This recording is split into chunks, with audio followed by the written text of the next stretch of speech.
తెలంగాణ తల్లి యొక్క ఆశీస్సులు అందుకొని అమరవీరుల స్తూపం దగ్గర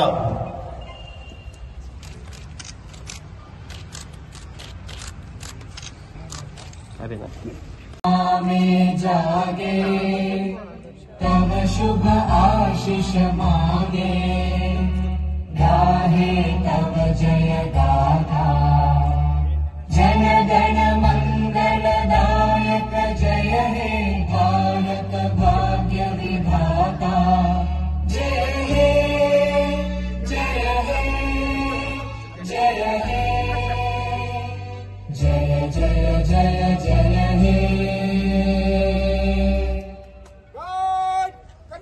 రాష్ట్రమంతటా దశాబ్ది వేడుకలను వైభవంగా జరుపుకుంటున్న శుభ సందర్భంగా జిల్లా ప్రజలందరికీ శుభాకాంక్షలు తెలుపుతున్నాను.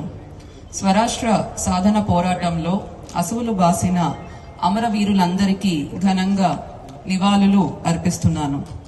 స్వరాష్ట్ర సాధన పోరాటంలో పాలు పంచుకున్న అమరుల ఆశయాలు ఆకాంక్షలు అనుగుణంగా ముందుకెళ్లడం మన అందరి కర్తవ్యమని గుర్తు చేస్తున్నాను.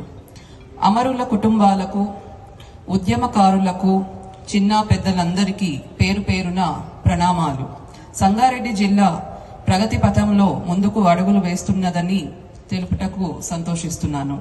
అన్ని సామాజిక వర్గాల ప్రజల ఆకాంక్షలకు అనుగుణంగా గ్రామీణ పట్టణ నగర ప్రాంతాలకు సమ ప్రాధాన్యతనిస్తూ సర్వతోముఖాభివృద్ధిని సాధిస్తూ ముందుకు సాగుతున్నాము.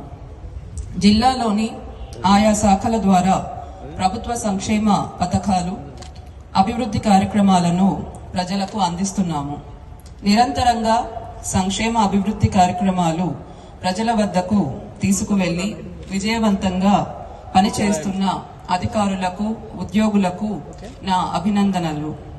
ఇటీవల జరిగిన శాసనసభ ఎన్నికలు మరియు పార్లమెంట్ ఎన్నికలలో ఎలాంటి అవాంఛనీయ సంఘటనలకు తావు లేకుండా నిష్పక్షపాతంగా శాంతియుతంగా నిర్వహించుటలో ప్రతి ఒక్కరి భాగస్వామ్యం మరువలేనిది. ఓటింగ్ శాతం పెంచడానికి కృషి చేసిన అధికారులకు నా అభినందనలు.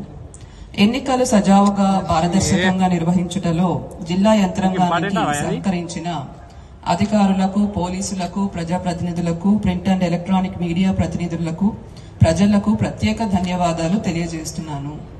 అదేవిధంగా జూన్ 4న జరగబోయే పార్లమెంట్ ఎన్నికల కౌంటింగ్ ప్రక్రియ సజావుగా నిర్వహించుటలో ప్రతి ఒక్కరూ ఇదే స్ఫూర్తితో సహకరించవలసిందిగా కోరుతున్నాను. సమాజంలో శాంతిని నెలకొల్పడంతో పాటు జిల్లా ప్రజల ధన మాన ప్రాణ రక్షణలో వివిధ రకాల నేరాల నియంత్రణలో అప్రమత్తంగా ఉంటూ పౌరుల భద్రత మరియు శ్రేయస్సు కోసం జిల్లా పోలీసు శాఖ అహర్నిశలు కృషి చేస్తున్నది. సైబర్ నేరాలు, పోక్సో చట్టాలు, రోడ్డు ప్రమాదాల నివారణ గురించి జిల్లా ప్రజలను ఎప్పటికప్పుడు అప్రమత్తం చేయాలనే ఉద్దేశంతో కమ్యూనిటీ పోలీసింగ్ సోషల్ మీడియా ద్వారా అవగాహన కల్పిస్తూ జిల్లా ప్రజలను చైతన్యపరచడం జరిగింది. మహిళల రక్షణకు పెద్దపీట వేస్తూ సబ్ డివిజన్లలో షీ టీం బృందాలను ఏర్పాటు చేయడం జరిగింది. ఈ షీ టీం బృందాల ద్వారా బస్టాండ్లు, కళాశాలలు మరియు జనాలు రద్దీగా ఉండే ప్రాంతాలలో నిరంతరం గస్తీ కాస్తూ ఆకతాయిలకు కౌన్సిలింగ్ ఇవ్వడం జరుగుతుంది.